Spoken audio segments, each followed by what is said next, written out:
Wat beteken verlossing in Jesus Christus vandag vir jou lewe? Beteken dit maar net dat jy eendag 'n plekkie in die hemel sal hê? Of wat beteken dit vandag vir jou?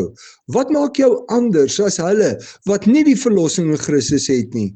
As Romeine 8 vers 30 tot 39 oor verlossing en vryspraak praat, word dit 'n loflied oor wat verlossing en vryspraak vandag vir God se kinders beteken.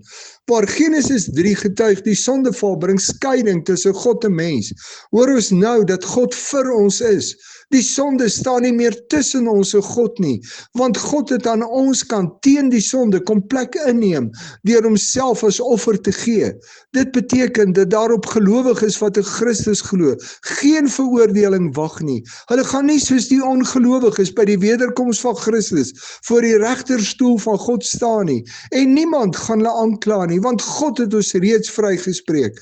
Christus help en ondersteun ons nou deur vir ons te bid. Romeine 8 vers 26 het gesê dat die Heilige Gees vir ons bid, en nou hoor ons dat die Seun ook vir ons bid. God praat dus met homself oor ons. Ons moet hoor dat al gaan dit baie moeilik met ons, niks in hierdie lewe ons nou kan skei van die liefde van die Here vir ons nie. Omdat God nou aan ons kant is, gee hy vir ons die krag om op te staan en te volhard in ons geloof, al gaan dit met ons baie moeilik. In Matteus 28 vers 20b sê die opgestane Here dat hy tot die einde van die wêreld by ons is.